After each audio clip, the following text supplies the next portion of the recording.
హరే కృష్ణ అందరికీ స్వాగతం. ఈరోజు మనం శ్రీమద్ భాగవతం మొదటి స్కందం మొదటి అధ్యాయాన్ని స్టార్ట్ చేయబోతున్నాం. భాగవతం యొక్క ప్రాముఖ్యతని మనము నిన్న చర్చించాము. భాగవతం యొక్క గొప్పతనాన్ని మనం చర్చించాము. కొంత ఇంట్రడక్షన్ మనము చూసాము. ఈరోజు మొదటి అధ్యాయాన్ని చూడబోతున్నాం. మొదటి అధ్యాయంలో ఋషులు అడిగినటువంటి ప్రశ్నలు అనేటువంటిది ఈ అధ్యాయం పేరు. ఇందులో మొత్తం 23 శ్లోకాలు ఉన్నాయి. 1 నుంచి 3 శ్లోకాలు చాలా చాలా ఇంపార్టెంట్. మిగిలినంత చాలా ఈజీ, చాలా ఫాస్ట్గా అయిపోతుంది. కానీ మొదటి 3 శ్లోకాలు మాత్రం చాలా డీటెయిల్డ్గా చదువుకునేటువంటి ప్రయత్నం చేద్దాం. భాష్యం కూడా చూస్తే ప్రతి శ్లోకానికి కూడా మొదటి 3 శ్లోకాల్లో భాష్యం కూడా చాలా ఇవ్వబడింది. 1, 2, 3, 4, 5, 6 పేజీలు ఇవ్వబడింది. ఒక శ్లోకానికే భాష్యం 4 పేజీలు ఇవ్వబడింది. అంటే అందులో మనం నేర్చుకోవాల్సినటువంటి విషయాలు చాలా ఉన్నాయి, చాలా ముఖ్యమైనటువంటి విషయాలు. మొదటి శ్లోకంలో పరమసత్యం అంటే ఏంటి, పరమసత్యం యొక్క లక్షణాలు ఏమిటి అనేటువంటి విషయాన్ని మనకి తెలియజేస్తుంది. 2వ శ్లోకంలో శ్రీమద్ భాగవతం యొక్క గొప్పతనం, అసలు ధర్మం అంటే ఏమిటి అనేటువంటి విషయాన్ని మనకి 2వ శ్లోకంలో తెలియజేస్తుంది. ఇక 3వ శ్లోకంలో శ్రీమద్ భాగవతం వినడానికి మనందరికీ కూడా ఆహ్వానం పలుకుతున్నారు. శ్రీమద్ భాగవతం వినేదానికి మనందరికీ కూడా ఆహ్వానం పలుకుతున్నారు. ఆ ఆహ్వానం ఎలా ఉందో మనం చూద్దాం. మనం అందరం భాగవతం వినబోతున్నాం కదా, ఆ భాగవతం వినడానికి మనకి ఆహ్వానం అనేటువంటిది వస్తుంది. ఆ తర్వాత నైమిషారణ్యంలో ఋషులు అందరూ కూడా కలవడం, 1000 సంవత్సరాల పాటు కలియుగం కోసం, కలియుగంలో జనులు ఉద్ధరింపబడాలి అనేటువంటి ఉద్దేశంతో యజ్ఞాన్ని తలపెట్టడం అనేటువంటిది చూసాం. ఆ తలపెట్టినటువంటి ఆ యజ్ఞం దగ్గరికి సూత గోస్వామి రాబోతున్నారు. సూత గోస్వామి రాగానే ఆ సూత గోస్వామిని ఆహ్వానించిన వెంటనే ఆయనని ఒక ఆసనం మీద కూర్చోపెట్టి ఆయన్ని ప్రశ్నలు అడుగుతున్నారు. మొత్తంగా 6 ప్రశ్నలు అడుగుతారు సూత గోస్వామిని సౌనక ఋషులు అందరూ కలిసి. ఆ 6 ప్రశ్నలు ఏమిటి అనేటువంటి విషయాన్ని కూడా మనము ఈ అధ్యాయంలో చూడబోతున్నాం. 23 శ్లోకాలలో మనకి ఈ విషయాలన్నీ ఇవ్వబోతున్నారు. అయితే ముందుగా ఒక్కొక్క శ్లోకాన్ని చదువుకొని, భాష్యం చదువుకొని, దానికి సంబంధించినటువంటి వివరణను చూసిన తరువాత నెక్స్ట్ శ్లోకానికి వెళ్దాం. మీ అందరూ కనుక హ్యాండ్స్ రైజ్ చేస్తే, ఎవరెవరి దగ్గర అయితే శ్రీమద్ భాగవతం బుక్స్ ఉన్నాయో, ఎవరైతే చదువుతుంటే మీరు కూడా చదవగలరో వాళ్ళందరూ కూడా చేతులు రైజ్ చేయండి, హ్యాండ్ రైజ్ చేయండి. అక్కడ మీకు జూమ్లో ఆప్షన్ ఉంటుంది హ్యాండ్ రైజ్ చేయడానికి. హ్యాండ్ రైజ్ చేయండి. హ్యాండ్ రైజ్ చేసిన వాళ్ళని ఒకళ్ళనొకళ్ళుగా నేను పిలుస్తాను. ఇక్కడ భాష్యం చాలా పెద్దగా ఉంది కాబట్టి ఒక్కొక్కళ్ళని ఒక్కొక్క పేజీ భాష్యం చదివేలాగా మనము ప్రయత్నం చేద్దాం. ఓకే, ముందుగా ఋషుల ప్రశ్నలు, మొదటి శ్లోకం. నాగలక్ష్మి మాతాజీ. ఓం నమో భగవతే వాసుదేవాయ. ఓం నమో భగవతే వాసుదేవాయ. జన్మాద్యస్య యతోన్వయాధితరతశ్చార్ధేష్వభిజ్ఞస్వరాట్ జన్మాద్యస్య యతోస్వయా జితరచ్చాప్యేష విజ్ఞా తేనే బ్రహ్మ హృదయ ఆధికవయే ముహ్యంతి యత్సూరయః. తేనే బ్రహ్మ హృదాయ ఆది కవయే ముహ్యంతి యత్సూరయః. తేజో వారిమృధాం యథా వినిమయో యత్ర త్రిసర్గో మృషా. తేజో వారి మృదాం యత వినిమయో యత్ర త్రిసర్గో మృషా. తామ్నా స్వేన సదా నిరస్తకుహకం సత్యం పరం ధీమహి.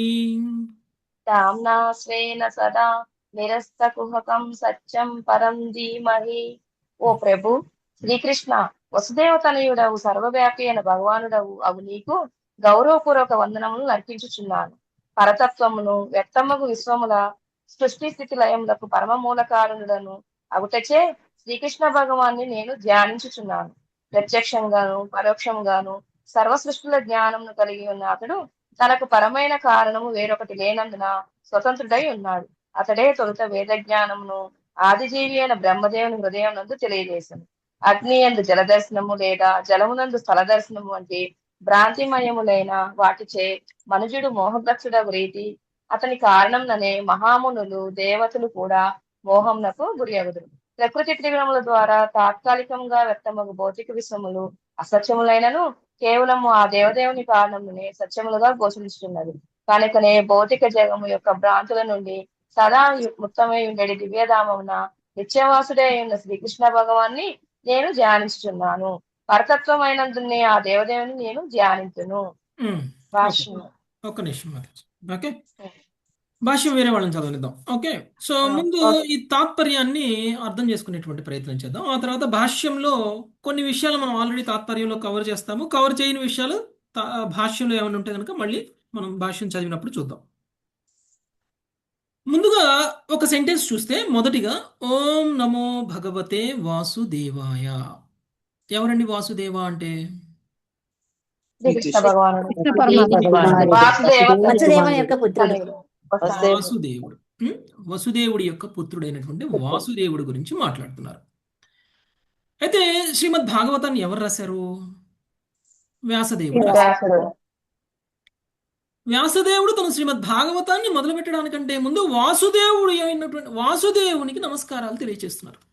శ్రీమద్ భాగవతాన్ని రాయడానికంటే ముందు వాసుదేవుడైనటువంటి శ్రీకృష్ణ భగవానుడికి నమస్కారం తెలియజేస్తున్నారు. భాగవతం ఇంతకుముందు ఎవరు రాశారు? మీట్లో ఉండండి మాతాజీ, లీలా మాతాజీ. వాసుదేవుడైనటువంటి శ్రీకృష్ణ భగవానుడికి నమస్కారం తెలియజేయడానికి ఒక ప్రత్యేకత ఉంది. కృష్ణుడు దేవాది దేవుడు. శ్రీమద్ భాగవతం మొత్తం కూడా కృష్ణుడి గురించే వర్ణించబడింది. కృష్ణుడి యొక్క లీలల గురించి కూడా వర్ణించబడింది. కృష్ణుడి యొక్క భక్తుల గురించి చెప్పబడింది. మనం నిన్న చెప్పుకున్నట్లు 335 అధ్యాయాలలో సుమారు సగానికి పైన కృష్ణుడికి సంబంధించినటువంటి ప్రస్తావనే వస్తుంది. కాబట్టి కృష్ణుడి యొక్క ప్రాముఖ్యం ఈ శ్రీమద్ భాగవతంలో ఎంత ఉంది అనేటువంటి విషయం మనకు అర్థమవుతుంది. దాన్ని బట్టి ఒక స్కందం, 2 స్కందాలు పూర్తిగా శ్రీకృష్ణ భగవానుడికి సంబంధించినటువంటి లీలలు, శ్రీకృష్ణ భగవానుడికి సంబంధించినటువంటి బోధనలు. ఇంకా మిగిలినటువంటి స్కందాలన్నింటిలో కూడా శ్రీకృష్ణుడి గురించి అక్కడక్కడ వస్తూనే ఉంటుంది. మొదటి స్కందంలో అయితే మొత్తం మహాభారతంలో జరిగినటువంటి సంఘటనల గురించి కూడా వస్తున్నాయి. కాబట్టి మహాభారతంలో శ్రీకృష్ణుడి యొక్క ప్రస్తావన లేకుండా మహాభారతం ఉండదు. కాబట్టి శ్రీకృష్ణుడు శ్రీమద్ భాగవతం మొత్తం కూడా ఉన్నారు. కాబట్టి శ్రీమద్ భాగవతానికి కృష్ణుడికి ఎలాంటి తేడా లేదు. అందుకనే శ్రీకృష్ణ భగవానుడి యొక్క గొప్పతనాన్ని మనకి వ్యాసదేవుడు శ్రీమద్ భాగవతాన్ని రచించడానికంటే ముందు, మొదటి శ్లోకానికంటే ముందు ఆయన కృష్ణుడిని ప్రార్థిస్తున్నారు. కృష్ణుడు అంటే పరమసత్యం. పరమసత్యమైనటువంటి శ్రీకృష్ణుడికి సంబంధించినటువంటి కొన్ని లక్షణాలని ఈ అధ్యాయం ఈ యొక్క శ్లోకంలో మనకు తెలియజేస్తున్నారు. పరమసత్యమైనటువంటి శ్రీకృష్ణ భగవానుడికి సంబంధించినటువంటి కొన్ని లక్షణాలని మనకి ఈ శ్లోకంలో వివరిస్తున్నారు. ఎన్ని లక్షణాలు చెప్తున్నారు ఇక్కడ అంటే 7 లక్షణాలను తెలియజేస్తున్నారు. ఒక్కొక్క లక్షణం ఏం చెప్పారు అనేటువంటిది మనం ఇక్కడ అర్థం చేసుకున్నాం. మొదటగా జన్మాద్యస్య యతోన్వయాధి తరతశ్చార్ధేష్వ విజ్ఞస్వరాట్.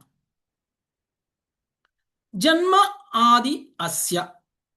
జన్మ అంటే పుట్టుక. జన్మ అంటే పుట్టుక. జన్మ అంటే సృష్టి. ఓకే, జన్మ ఆది. ఆది అంటే మొదట మొదలగున్నవి. జన్మ మొదలగున్నవి అంటే ఒక పదంలోనే అనేక విషయాలను తెలియచేసేటువంటి ప్రయత్నం చేస్తుంది శ్రీమద్ భాగవతం మనకి. జన్మ మొదలగున్నవి. జన్మ అంటే సృష్టి, మొదలగున్నవి అంటే ఏంటి? స్థితి లయ. జన్మ ఆది అంటే సృష్టి స్థితి లయ అనేటువంటి 3 విషయాల గురించి తెలియజేస్తుంది. అయితే సృష్టి స్థితి లయము అనేటువంటివి అస్య అంటే జన్మ ఆది అస్య. అస్య అంటే అవ్యక్తమైనటువంటి విశ్వం, అంటే కనిపించనటువంటిది.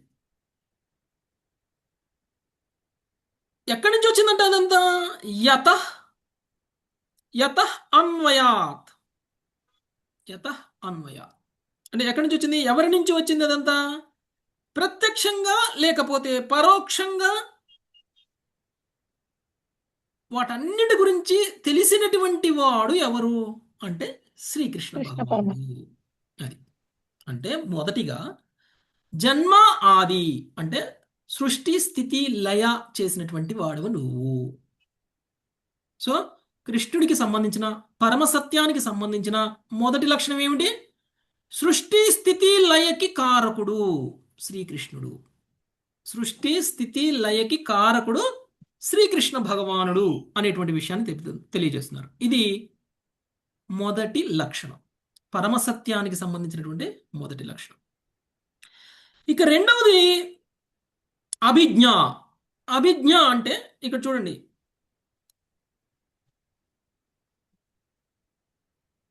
యాధి తరతశ్చార్దేష్వభిజ్ఞ అని అన్నారు. అభిజ్ఞ అంటే తెలిసి ఉండడం, తెలుసుకోగలగడం. సంపూర్ణంగా తెలుసు. సృష్టి స్థితి లయకి సంబంధించినటువంటి యొక్క విశ్వం ఏదైతే ఉందో ఈ విశ్వంలో సంబంధించినటువంటి అన్ని విషయాలు కృష్ణుడికి తెలుసు. అంటే కృష్ణుడికి తెలియనటువంటి విషయం లేదు. జరిగిన విషయం, జరుగుతూ ఉన్న విషయం, జరగబోయేటువంటి విషయాలకు సంబంధించినటువంటి పూర్తి జ్ఞానం కృష్ణుడికి ఉంది. ఎందుకు? కృష్ణుడే సృష్టిస్తున్నారు కాబట్టి, కృష్ణుడి నుంచే ఈ విశ్వం వస్తుంది కాబట్టి, కృష్ణుడే ఈ విశ్వాన్ని స్థితి కలుగజేస్తున్నారు కాబట్టి, కృష్ణుడే ఈ విశ్వాన్ని లయం చేస్తున్నారు కాబట్టి ఈ విశ్వానికి సంబంధించినంత వరకు కృష్ణుడికి తెలియని విషయం అంటూ ఏమీ లేదు.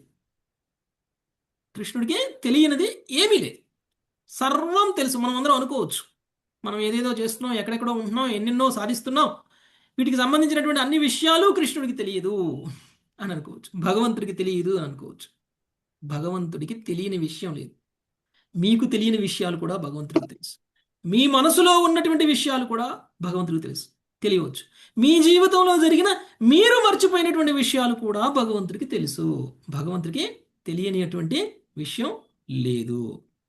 సో రెండు రెండు లక్షణాలు మనం ఇప్పుడు తెలుసుకుందాం. ఒకటి సృష్టి స్థితి లయకి కారకుడు, రెండవది ఈ సృష్టిలో భగవంతుడికి తెలియనటువంటి విషయం ఏమీ లేదు. ఎవరికైతే సృష్టిలో అన్ని విషయాలు తెలుసో ఆయన భగవంతుడు. అది దాని అర్థం. ఎవరికైతే సృష్టిలో ఏ విషయము తెలియకుండా లేదు అనకుండా ఎలా ఉంటుందో, అంటే అన్ని విషయాలు తెలుసుకొని ఉండగలుగుతారో వాళ్ళు భగవంతుడు. మనం అందరం అనుకోవచ్చు, సైంటిస్టులు ఉన్నారు కండి, వాళ్ళకి అన్నీ తెలుసు కదండి, వాళ్ళకి ఈ గ్రహం తెలుసు, ఉపగ్రహాలు తెలుసు, అంతరిక్షం గురించి కూడా పరిశోధనలు చేస్తున్నారు. ఈ సృష్టిలో సంబంధించినటువంటి ఎన్ని కొండలు ఉన్నాయి, ప్రతి కొండకి ఎంత వ్యాసం ఉంది, ఎంత వ్యాసార్థం ఉంది, ఎంత ఎత్తు ఉంది, సూర్యుడు ఎంత దూరంలో ఉన్నాడు, సూర్యకాంతి యొక్క వేగం ఎంత, ధ్వని యొక్క వేగం ఎంత, ఎందుకు గ్రహాలు ఢీకుంటున్నాయి, గ్రహాలు ఢీకుంటే ఇవన్నీ సైంటిస్టులు కూడా తెలుసు కదండి. అంటే వాళ్ళు కూడా భగవంతులేనా? ఇక్కడ అదే అంటున్నారు కదా, తెలియని విషయం అంటూ లేదు అని అంటున్నారు. ఈ సృష్టిలో గొప్ప గొప్ప శాస్త్రవేత్తలు కూడా సృష్టికి సంబంధించినటువంటి విషయాలను తెలుసుకున్నది అణువంత కూడా లేదు. మనం నవగ్రహాలు అని చెప్పుకుంటాం, అంటే 9 గ్రహాలు ఉన్నాయి అని, అంటే మనకు తెలిసి 9 గ్రహాలు. కానీ సృష్టిలో అనేక గ్రహాలు ఉన్నాయి, అనేక నక్షత్రాలు ఉన్నాయి. ఒక విశ్వం ఇది. ఒక విశ్వంలోనే ఇన్ని ఉంటే ఇలాంటి విశ్వాలు అనేకం ఉన్నాయి. ఈ బ్రహ్మాండంలో అనేక విశ్వాలు ఉన్నాయి. మన విశ్వంలోనే మనకి కొంత కూడా తెలియనప్పుడు ఈ విశ్వానికి బయట ఉన్నటువంటి ఇతర విశ్వాల గురించి మనకేం తెలుస్తుంది? ఏ గొప్ప శాస్త్రవేత్త కూడా తెలియదు. కాబట్టి ఈ భూమి మీద ఎవరికి ఈ సృష్టికి సంబంధించినటువంటి అన్ని విషయాలు తెలియదు. అది ఎవరికి తెలుసు?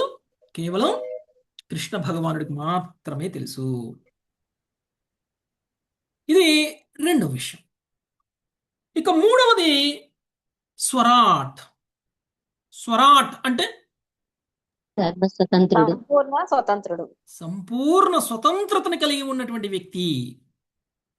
అంటే తన మీద ఎవరి ప్రభావం ఉండదు, తనకి తను ఏది చేయాలన్నా తన స్వతంత్రతను కలిగి ఉన్నారు. మనం అందరం స్వతంత్రులు అండి? మనం అందరం కాదు ప్రభుజీ కాదు. పరతంత్రులం మనం.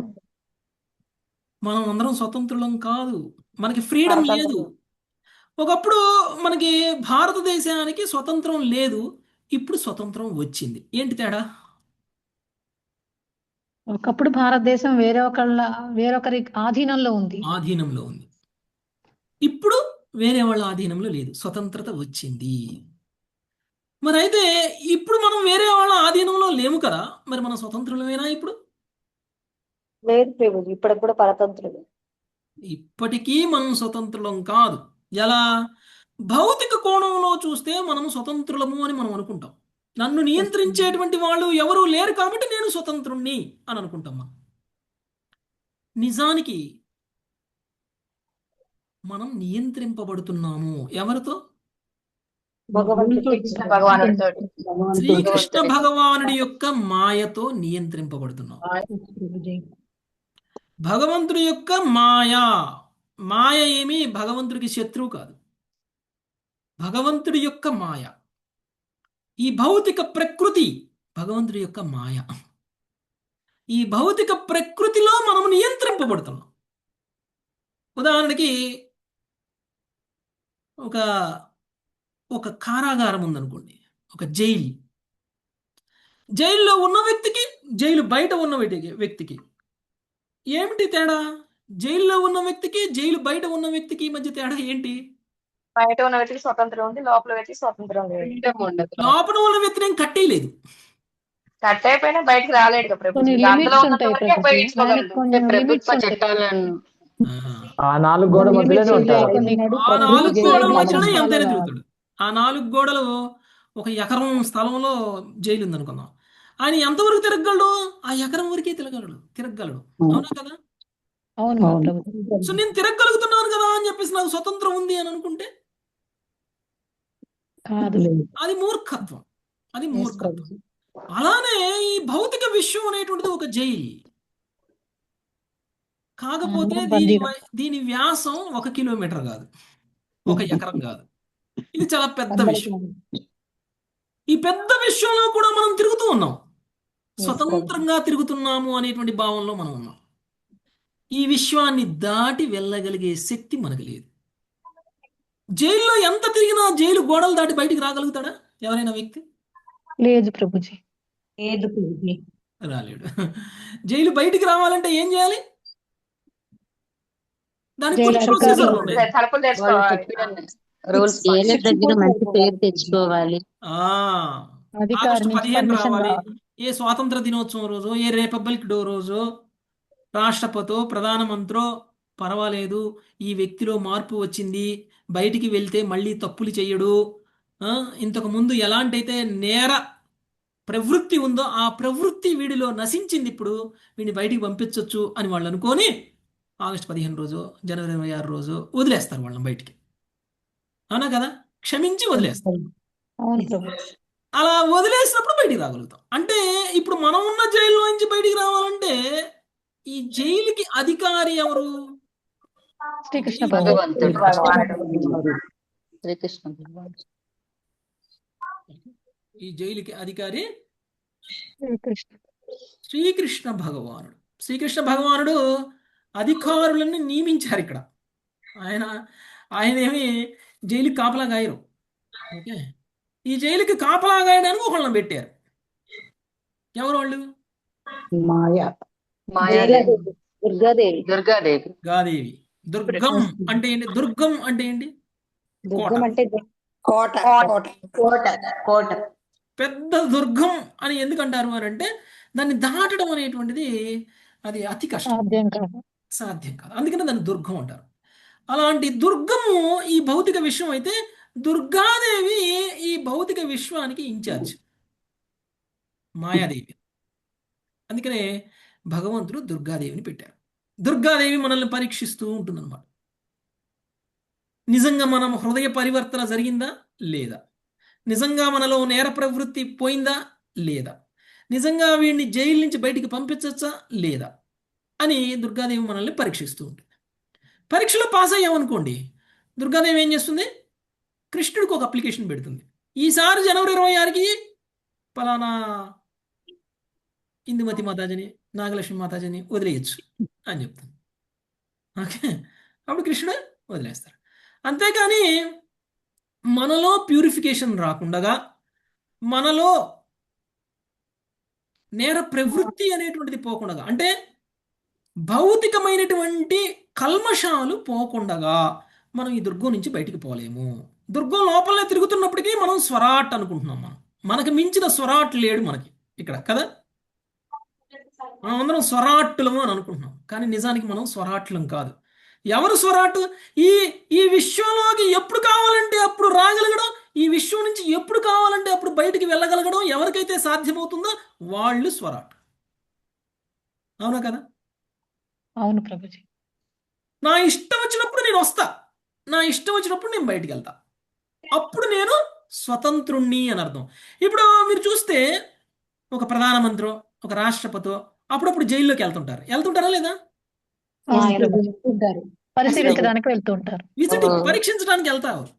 అంటే ఇప్పుడు నేను నేరం చేసినటువంటి వ్యక్తి జైలుకి వెళ్ళాడు, ప్రధానమంత్రి జైలుకి వెళ్ళాడు, ఏంటి తేడా?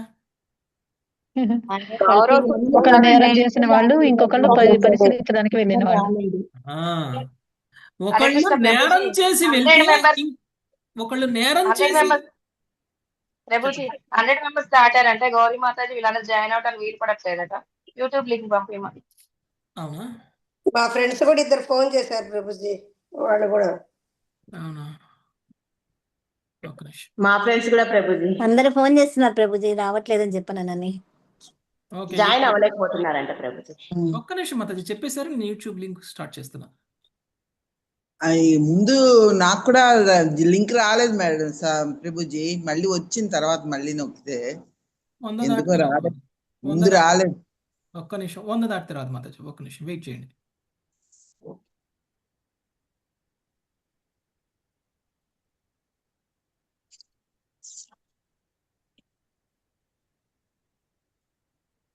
ఎందుకో రాలేదు, ముందు రాలేదు.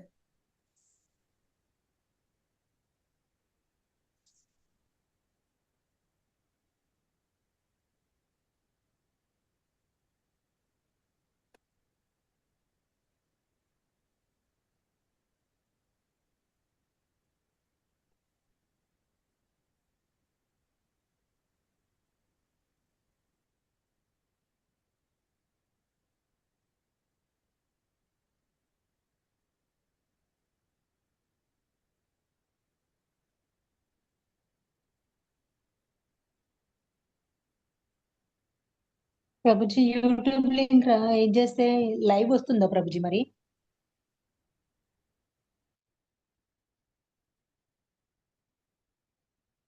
నేను నిత్యం భాగవత సేవలో ఒక యూట్యూబ్ లింక్ పెట్టాను, అది క్లిక్ చేస్తే మీరు రికార్డింగ్ చూడొచ్చు, అదే డైరెక్ట్గా లైవ్ చూడొచ్చు. ఓకే, ఇప్పుడు నిత్యం భాగవత సేవలో పెట్టాను నేను గ్రూప్లో. ఓకే, ఎవరైతే జూమ్లో జాయిన్ అవ్వలేకపోతున్నారో వాళ్ళు ఆ యూట్యూబ్ లింక్ ఏదైతే ఇప్పుడు నేను పెట్టానో ఆ లింక్ ద్వారా వినొచ్చు. ఓకే ఓకే, సో కంటిన్యూ చేద్దాం మనం. సో ఏం చెప్పుకుంటున్నాం మనము? స్వరాట్ అనేటువంటి మాట గురించి చెప్పుకున్నాం. సో ప్రధానమంత్రి జైల్లోకి వస్తే అది శిక్షణ అనుభవించడానికి ప్రధానమంత్రి జైలుకి వస్తున్నట్లు కాదు. జైలు యొక్క పరిస్థితులు ఎలా ఉన్నాయి, జైల్లో సదుపాయాలు ఎలా ఉన్నాయి, జైల్లో ఏమైనా తక్కువైందా, ఏమైనా చెయ్యాలా, జైలు అధికారులకు కానీ జైల్లో ఉండేటువంటి వాళ్ళకి కానీ వాళ్ళకి కావాల్సినటువంటి ఏర్పాట్లు చేయడం కోసం ప్రధానమంత్రి ఒకసారి పరీక్షించడం కోసం తన ఇష్టం వచ్చినప్పుడు రావచ్చు. అవునా కదా? అవును ప్రభుజీ. వచ్చిన వ్యక్తిని లోపలికి రాగానే బయట గేట్లు బంద్ చేస్తారా? బయట తలుపులు వేసేస్తారా? ఇంకా ఆయన బయటికి వెళ్ళలేడు. ఎవరు ఆయన్ని బంధించలేరు. ఆయన కావాలి అనుకుంటే తిరిగి వెళ్ళగలరు, ఎప్పుడు కావాలనుకుంటే అప్పుడు లోపలికి రాగలరు. జైలు విషయంలో చూస్తే ప్రధానమంత్రి స్వరాట్. అవునా కదా?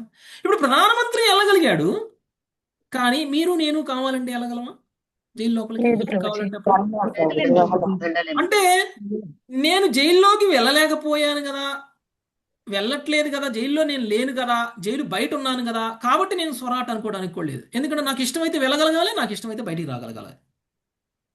ఓకే, నాకు అనుకున్నప్పుడు నేను లోపలికి పోగలగాలి, నాకు వద్దు నేను వెనక్కి వెళ్ళిపోవాలి అని అనుకున్నప్పుడు వెనక్కి తిరిగి వెళ్ళగలగాలి. ఇది అలా జరిగితే అది స్వరాట్. భగవంతుడు ఎప్పుడైనా సరే ఈ విశ్వంలోకి రావచ్చు. భగవంతుడు ఈ విశ్వంలోకి ఎలా వస్తారు? అవతారం తీసుకుని వస్తారు, అవతరిస్తారు. అవునా కదా? అవును అంటే ప్రభుజీ. భగవంతుడు ఈ విశ్వంలోకి అవతరించడము అని అంటే ప్రధానమంత్రి జైల్లోకి వచ్చిపోయినట్టు. ఓకే, ఎప్పుడు కావాలంటే అప్పుడు వస్తారు, ఆయన వచ్చినటువంటి పనిని చూసుకుంటారు, ఆయన లీలలను చేస్తారు, తిరిగి అవతార యొక్క లక్ష్యం నెరవేరగానే ఆ అవతారాన్ని చాలించి వెళ్ళిపోతారు. ఓకే, సో ఇది భగవంతుడికి ఉన్నటువంటి స్వేచ్ఛ. అందుకనే భగవంతుడు స్వరాట్. ఓకే, సో భగవంతుడికి సంబంధించిన 3 లక్షణాలు తెలుసుకున్నాం ఇప్పుడు.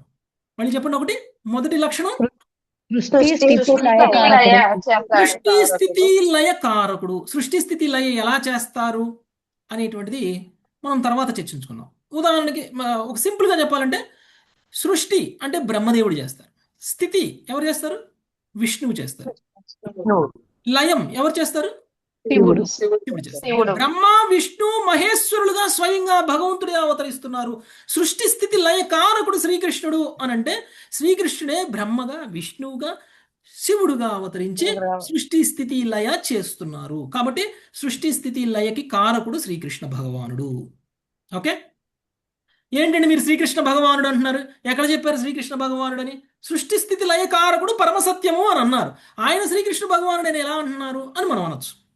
మనందరికి అదే డౌట్లు వస్తాయి కదా. ముందు మనకి శ్రీకృష్ణ భగవానుడే దేవాది దేవుడు అనేటువంటి నమ్మకం రావడం కోసమే ఈ శ్లోకం కంటే ముందు ఓం నమో భగవతే వాసుదేవాయ అని స్టార్ట్ చేశారు. ఎవరు భగవంతుడు అని చెప్పి స్టార్ట్ చేస్తున్నారు? ఏ భగవంతుడికి ఆయన నమస్కారం చేస్తూ తెలియజేస్తున్నారు? వాసుదేవుడైనటువంటి శ్రీకృష్ణుడికి నమస్కారం తెలియచేసి నీవే సృష్టి స్థితి లయకి కారకుడువి అని చెప్తున్నారు. కాబట్టి ఈ పరమసత్యం ఎవరు అని అంటే శ్రీకృష్ణ భగవానుడు. ఆ శ్రీకృష్ణ భగవానుడికి సంబంధించినటువంటి పరమసత్యానికి సంబంధించినటువంటి మొదటి లైన్లో ఈ శ్లోకంలో 3 సత్యాలను తెలియచేశారు. సృష్టి స్థితి లయ కారకుడు, రెండవది అవిజ్ఞ. ఈ సృష్టిలో ఆయనకి తెలియని విషయం అంటూ లేదు, అన్నీ తెలుసు, సంపూర్ణ జ్ఞానాన్ని ఆయన కలిగి ఉన్నారు. మూడవది సర్వస్వతంత్రుడు. సర్వస్వతంత్రుడు అనేటువంటి మాటకి మనము నిర్వచనాన్ని చూసాం. ఓకే, నెక్స్ట్, తేనే బ్రహ్మ హృదయ ఆది కవయే ముహ్యంతి యత్ సూరయః. తేనే అంటే ఇవ్వడం, ఇవ్వడం. ఓకే, బ్రహ్మ అంటే ఇక్కడ వేద జ్ఞానం.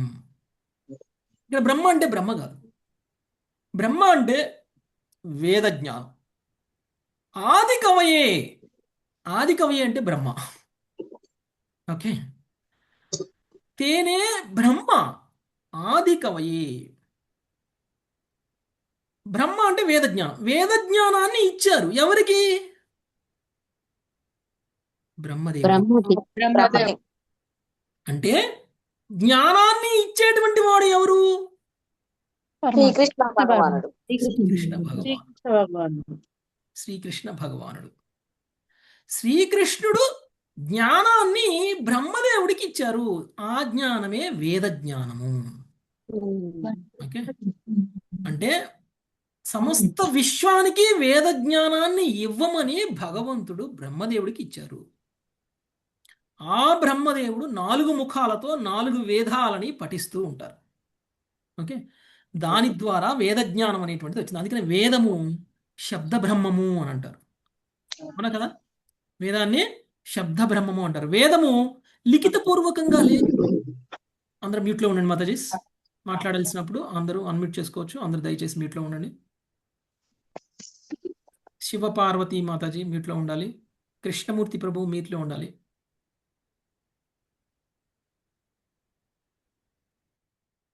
ఓకే.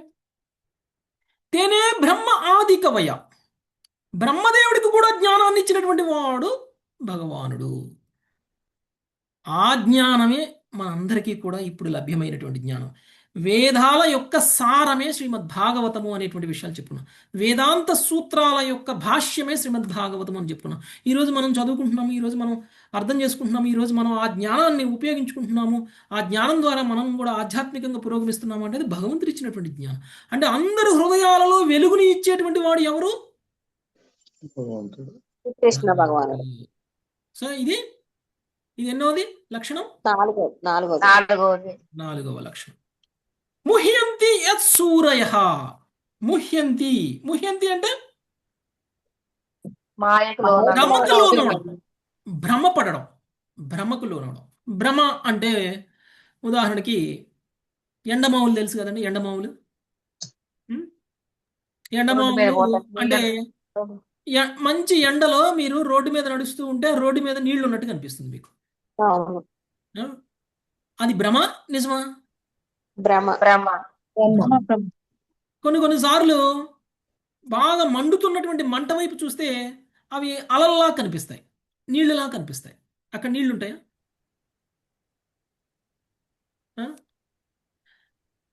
భూమి మీద నీరు కనిపిస్తుంది, అగ్ని మీద నీరు కనిపిస్తుంది. ఓకే. సో ఇది భ్రమ.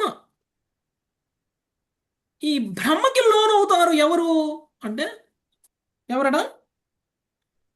యత్ సూరయః. సూరయః అంటే ముహ్యంతి యత్ సూరయత. సూరయః. మహామునులు, దేవతలు. సూరయః అంటే వీరుడు, సూర్యుడు అంటారు చూసారా? వీరుడు, సూర్యుడు, ధీరుడు ఎవరిని ఉపయోగించి అంటారు ఆ మాటలు? గొప్ప గొప్ప వాళ్ళని, జ్ఞానం విషయంలో గొప్పగా ఉన్నటువంటి వాళ్ళు, మునులు, ఋషులు, దేవతలు, వీళ్ళందరూ కూడా భ్రమకు లోనవుతారు భగవంతుడి గురించి తెలుసుకునే విషయంలో. భగవంతుడు ఎవరు అనేటువంటి విషయం వాళ్ళకున్న జ్ఞానంతో అర్థం చేసుకోలేరు. అంటే భౌతికమైనటువంటి జ్ఞానంతో, మనోకల్పనలతో భగవంతుడిని మనం అర్థం చేసుకోలేము అనేటువంటి విషయాన్ని తెలియజేస్తున్నారు. ఏదైతే పరమసత్యాన్ని మునులు, దేవతలు సైతం అర్థం చేసుకోలేరో ఆయనే శ్రీకృష్ణ భగవానుడు అని చెప్తున్నారు. అది ఎన్నో లక్షణం? 5వ లక్షణం.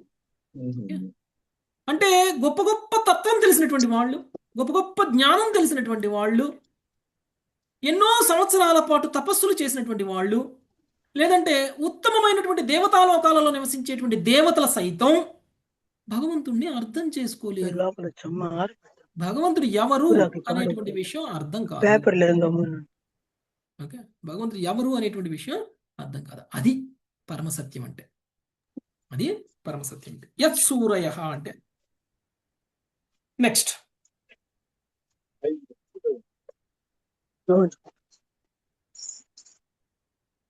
ఎవరు మాతాజీ? దయచేసి మీట్లో ఉండండి, డిస్టర్బ్ అవుతుంది. నెక్స్ట్ తేజో వారి మృధాం యథా వినిమయో యత్ర త్రిసర్గో మృషా దామ్నా స్వేన సథా నిరస్తకుహకం సత్యం పరం ధీమహి. ఓకే. సో ఈ భ్రమ గురించి ఎన్ని రకాలుగా భ్రమ ఉంటుంది, భ్రమకు లోనయ్యేటువంటిది మనకి ఇక్కడ తెలియజేస్తున్నారు. అగ్నిని చూసి నీరు అనుకోవటం, భూమిని చూసి నీరు అనుకోవడం అనేటువంటి చర్య ప్రతిచర్యల గురించి ఇక్కడ మాట్లాడుతున్నారు. ఓకే, అది భ్రమ. అంటే 5 గురించి మనం తెలుసుకున్నాం, 5 లక్షణాల గురించి మనం తెలుసుకున్నాం. నెక్స్ట్ త్రిసర్గో మృషా.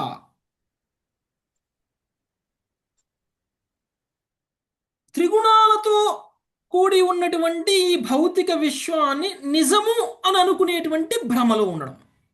ఓకే, నిజము అనుకునేటువంటి భ్రమలో ఉండడం మనం.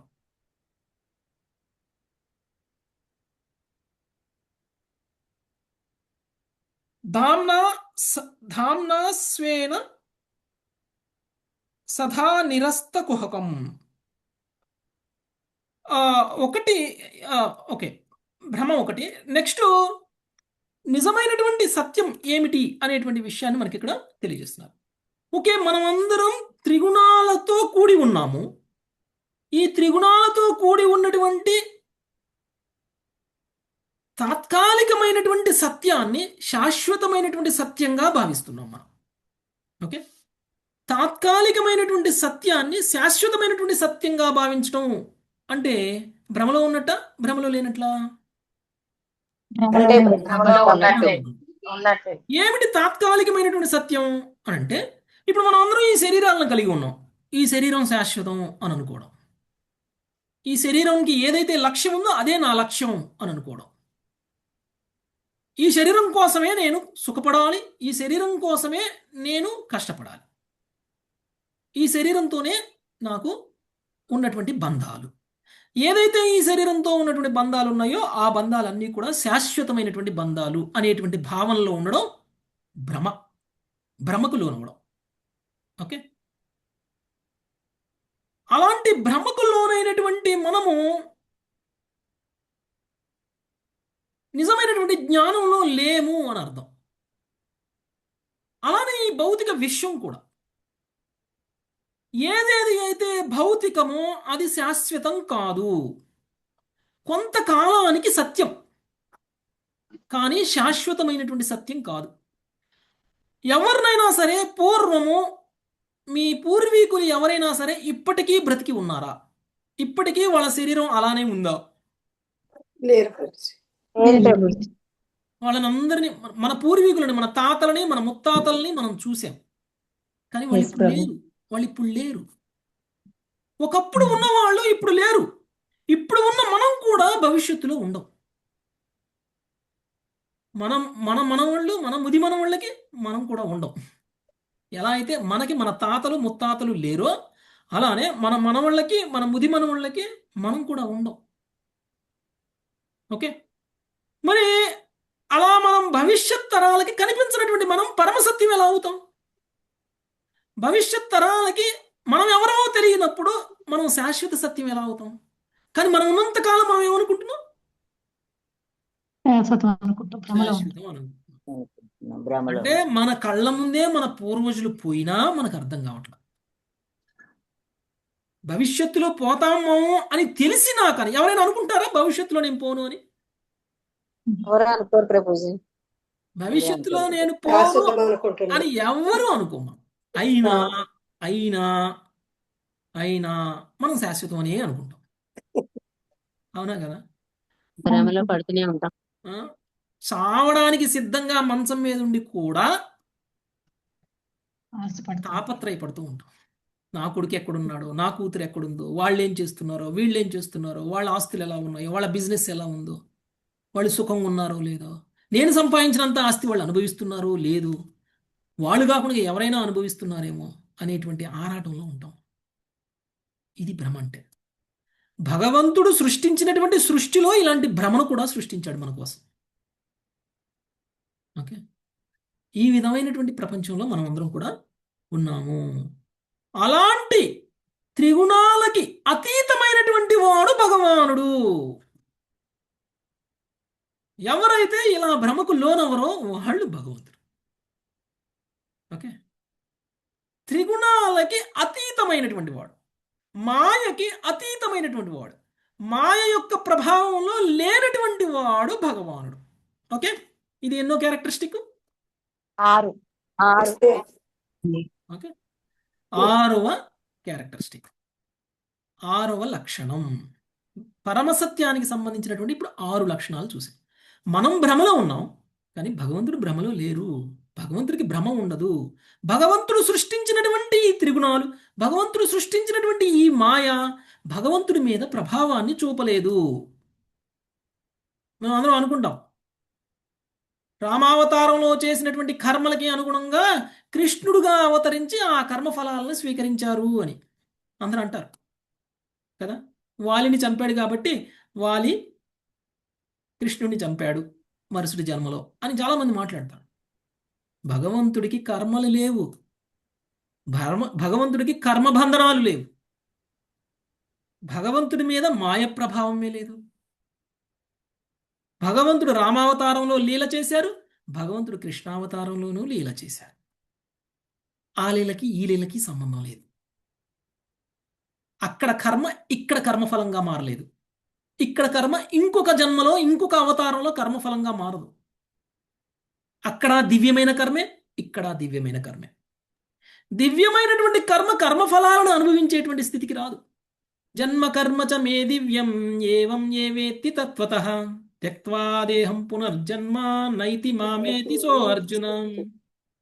భగవంతుడి యొక్క జన్మ, భగవంతుడి యొక్క కర్మ దివ్యమైనది. దివ్యమైనటువంటి భగవంతుడు కర్మఫలాలను అనుభవించడం ఏంటి? మాయ ప్రభావంలో ఉండడం ఏంటి? ఉండదు. కాబట్టి పరమసత్యానికి సంబంధించినటువంటి 6వ లక్షణం ఏమిటి అనంటే త్రిగుణాలకి అతీతమైనటువంటి వాడు, మాయ ప్రభావంలో లేనటువంటి వాడు. Okay, next. దామ్నా స్వేన సదా నిరస్తకుహకం సత్యం పరం ధీమహి. దామ్నా అంటే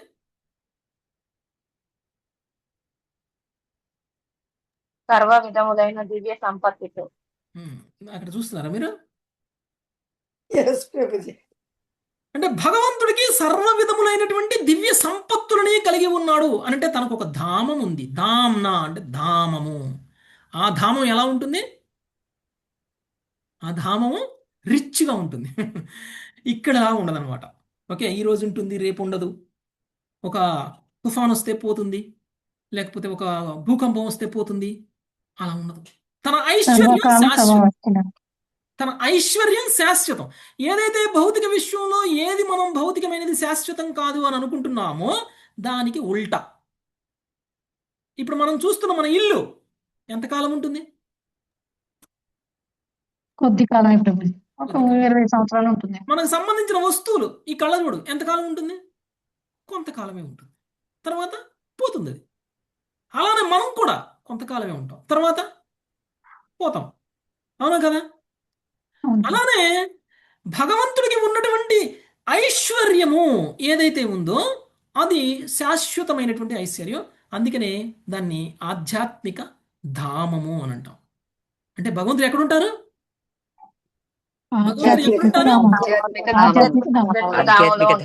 సర్వ ఐశ్వర్యాలతో కూడినటువంటి శాశ్వతమైనటువంటి ధామంలో ఉంటారు. ఓకే, దీన్ని బట్టి ఏమర్థమవుతుంది? భగవంతుడికి ఊరుంది, భగవంతుడికి ఇల్లుంది అని అర్థం. ఓకే, భగవంతుడికి ఊరు ఉంది, ఇల్లు ఉంది. మనం అందరం అనుకోవచ్చు భగవంతుడు ఎక్కడా ఎక్కడా ఎక్కడ అంటాం. ఆయన ఊరికి పోతే, ఆయన ఇంటికి పోతే కనపడతాం. ఓకే, భగవంతుడు ఎవరైతే నిరాకారం అని అంటారో ఆ నిరాకారాన్ని శ్రీమద్ భాగవతం 1st శ్లోకంలోనే ఖండన చేస్తుంది. భగవంతుడికి రూపం ఉంది, రూపం ఉన్న వ్యక్తి ఒక చోట ఉండగలడు. ఆ వ్యక్తి ఉన్నటువంటి ప్లేసే ఆయన యొక్క ధామం. ఆ ధామమే సర్వ ఐశ్వర్యాలని కలిగి ఉన్నటువంటి ధామం. ఇప్పుడు చెప్పండి, 7వ లక్షణం ఆధ్యాత్మిక ధామం.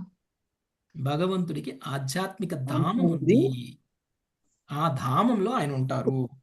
ఓకే, సత్యం పరం ధీమహి. అలాంటి భగవంతుడి యొక్క ధ్యానం చేస్తున్నాను నేను అని వ్యాసదేవుడు ఈ శ్లోకంలో తాత్పర్యంగా చెప్తున్నారు మనకి. ఓకే, సో భగవంతుడిని ధ్యానిస్తూ శ్రీమద్ భాగవతాన్ని మొదలుపెట్టారు. భగవంతుడికి సంబంధించినటువంటి 7 లక్షణాలు అర్థమైనయా? ఎవరికైనా ఏమన్నా డౌట్ ఉందా? అర్థమైనాయి చాలా బాగా అర్థమైనాయి Prabhuji. Very good. Okay, so భాష్యం వరకు చదువుకున్నాం. భాష్యంలో ఏమైనా ఎక్స్ప్లెనేషన్ చేయాల్సింది ఉంటే టైం ఉంటే చూద్దాం. ఇంకొక 5 minutesలో భాష్యం కంప్లీట్ చేసుకొని తర్వాత ఈ శ్లోకంతో ఈరోజు అధ్యాయాన్ని ఆపుదాం. ఓకే, ఈరోజు పఠనాన్ని ఆపుదాం. ఓకే, నెక్స్ట్ ఇందుమతి మాతాజీ భాష్యం స్టార్ట్ చేయండి. కరెక్ట్. భాష్యం.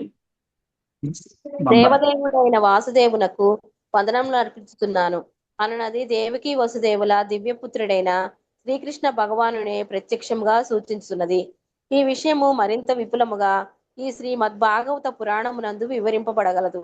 శ్రీకృష్ణుడే పూర్ణ పురుషోత్తముడగు భగవానుడనియు ఇతరులందరూ ఆ భగవానుని ప్రత్యక్ష పరోక్ష అవతారములు లేదా అంశలనియు దీని యందు శ్రీ వ్యాసదేవుడు నిర్ధారించెను. శ్రీల జీవగోస్వామి ఈ విషయమును మరింత విపులముగా తమ కృష్ణ సందర్శనమును గ్రంథమున వివరించరి. ఆదిజీవి అయిన బ్రహ్మదేవుడు కృష్ణ సంబంధ విషయమును తన రచన అయిన బ్రహ్మ సంహితలో సంపూర్ణముగా వివరించెను. శ్రీకృష్ణ భగవానుడు దేవకీదేవి దివ్య తనయుడని సామవేద ఉపనిషత్తులో కూడా తెలుపబడినది. కనుకనే ఈ ప్రార్థనలో శ్రీకృష్ణ భగవానుడు ఆదిదేవుడని తొలి ప్రతిపాదన చేయబడుతున్నది. అంతేగాక పరతత్వమైన భగవానునకు సంబంధించిన ఏదేని దివ్య నామం ఉన్నచో అది శ్రీకృష్ణుడు అన్న నామమే కావలెను. ఏలయన కృష్ణుడను నామమునకు సర్వాకర్షకుడని భావము. భగవద్గీత యందు పలు చోట్ల శ్రీకృష్ణుడు తాను ఆదిదేవుడనని ధ్రువపరిచి ఉన్నాడు. ఈ విషయమును అర్జునుడే గాక నారదుడు, వ్యాసుడు వంటి మహామునులు కూడా ధ్రువపరిచి ఉన్నారు. భగవానునకు గల అసంఖ్యాక నామములలో శ్రీకృష్ణుడని నామము అత్యంత ముఖ్యమైనదని పద్మపురాణం తెలుపుతున్నది. వాసుదేవ నామము భగవానుని ముఖ్యాంశమును సూచించినను భగవానుని ఇతర రూపములు కూడా వాసుదేవునికి అభిన్నములు కనుక అవన్నీయును ఈ శ్లోకమునందు సూచింపబడినట్లయినది. ఇతడు వాసుదేవుడను నామము ముఖ్యముగా దేవకీ వసుదేవుల దివ్యపుత్రుని ప్రత్యేకంగా సూచించున్నది. సన్యాసాశ్రమములో పూర్ణత్వమును సాధించిన పరమహంసలచే అట్టి శ్రీకృష్ణ భగవానుడు సదా ధ్యానింపబడుచుండును. శ్రీకృష్ణుడు సరే. సో దేవాది దేవుడు వాసుదేవుడు అనేటువంటి విషయంలో మనకి ఎవరికైనా సందేహం ఉందా? ఇంకా లేదు ప్రభుజీ. లేదు ప్రభుజీ. ఓకే. సో ఇక్కడ నారదుడు, వ్యాసుడు, అర్జునుడు, ఇతర మహామునులు అందరూ కూడా శ్రీకృష్ణ భగవానుని దేవాది దేవుడు అని ధృవీకరించేశారు.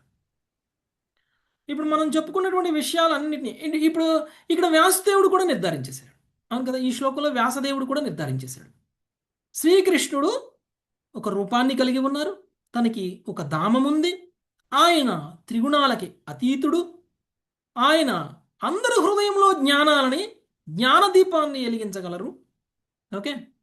తర్వాత ఆయన స్వతంత్రుడు, ఆయనే సమస్త సృష్టిలో తెలియనటువంటి విషయం లేదు, ఆయనే ఈ సమస్త సృష్టిని సృష్టిస్తున్నారు, పోషిస్తున్నారు, లయం చేస్తున్నారు. అలాంటి భగవానుడికి నా వందనాలు. ఆ భగవానుడే వాసుదేవుడైనటువంటి శ్రీకృష్ణుడు అని వ్యాసదేవుడు ఈ శ్లోకంలో గట్టిగా చెప్తున్నారు మనకి. కాబట్టి దేవాది దేవుడు ఎవరు అనేటువంటి విషయంలో మనకి ఎలాంటి సందేహము లేదు. అది ఇంతకు ముందు కూడా చాలామంది గొప్ప గొప్ప వాళ్ళు కూడా ధృవీకరించి ఉన్నారు. కాబట్టి నారదుడు లాంటి వ్యక్తులు ధృవీకరించి ఉన్నారు కాబట్టి మనకి ఎలాంటి సందేహము అవసరం లేదు. ఓకే. నెక్స్ట్ ప్రమీల మాతాజీ. స్వామి మాట్లాడవాకండి. హరే కృష్ణ ప్రభుజీ. శ్రీకృష్ణ భగవానుడు వాసుదేవుడు సర్వకారణములకు కారణుడు. స్థితిని కలిగియుండు సర్వము అతని నుండియే ఉద్భవించినది. అది ఎట్లు సాధ్యమైన విషయమును శ్రీమద్ భాగవత పురాణములోని తదుపరి అధ్యాయంలో వివరించబడింది. శ్రీకృష్ణ భగవాన్ని దివ్య చరిత్రము వర్ణింపబడి ఉన్నందున ఈ శ్రీమద్ భాగవతము అమలమైన పురాణమని శ్రీ చైతన్య మహాప్రభు వర్ణించిరి. శ్రీమద్ భాగవత చరిత్ర కూడా వాస్తవములకు అత్యంత శ్లాఘనీయమైనది. ఆధ్యాత్మిక జ్ఞానమునందు పరిపక్వత సాధించిన పిమ్మటియే ఇది శ్రీ వ్యాసదేవుని ద్వారా రచింపబడినది. వ్యాసదేవుడు తన గురువైన శ్రీ నారదుని ఉపదేశానుసారము దీనిని రచించెను. తొలుత వ్యాసదేవుడు చతుర్వేద వేదములు, వేదాంత సూత్రములు అంటే బ్రహ్మసూత్రములు, పురాణములు, మహాభారతము మొదలగు సంపూర్ణ వేద వాంగ్మయమును రచించెను. అయినను అతడు ఏమాత్రము సంతృప్తి నొందలేదు. వ్యాసుని నైరాస్యమును కాంచిన అతని గురువైన శ్రీ నారదుడు శ్రీకృష్ణ భగవాన్ని దివ్య కర్మలను విపులముగా వర్ణింపుమని అతన్ని ఉపదేశించెను. అట్టి దివ్య కర్మలు శ్రీమద్ భాగవతములోని దశమ స్కందములో ప్రత్యేకముగా వర్ణింపబడినవి. కానీ ఆ దివ్య విషయమును చేరుటకు క్రమముగా వివిధ శ్రేణుల జ్ఞాన సముపార్జనము చేయుచు ముందుకు సాగవలసి ఉన్నది. తత్వపూర్ణమైన మనసు కలవాడు సృష్టి యొక్క మూలమును ఎరుగవలనని కోరుట సహజమే. రాత్రి సమయంలో ఆకాశములో నక్షత్రములు గాంచినప్పుడు వాటి ఎందుగల జీవులను గూర్చి అతడు సహజముగా ఊహాకల్పనలు గావించును. జంతువుల కన్ను అధికముగా చైతన్యము వృద్ధి అయిన కారణమున అటువంటి విచారణలు మానవునకు అత్యంత సహజములై ఉన్నవి. శ్రీమద్ భాగవత గ్రంథకర్త అట్టి ప్రశ్నలన్నింటినీ ప్రత్యక్ష సమాధానం నొసగుచున్నాడు. శ్రీకృష్ణ భగవానుడే సమస్త సృష్టికి మూల కారణుడని అతడు ధృవపరిచి ఉన్నాడు. ఆ భగవానుడు విశ్వముల సృష్టికర్తయే గాక లయకారకుడు కూడా అయ్యున్నాడు. అతని సంకల్పముచే ఒక సమయంలో సృష్టింపబడి విశ్వము కొంతకాలము పోషింపబడి తిరిగి అతని సంకల్పము చేతనే లయింపజేయబడును. కనుకనే విశ్వకలాపముల వెనుక దివ్య సంకల్పం ఒకటి ఉన్నదని తెలియచున్నది. కానీ పలు తరగతులకు చెందిన నాస్తికులు అజ్ఞాన కారణంగా సృష్టికర్త ఒకడు కలడు విషయమును మాత్రము అంగీకరింపరు.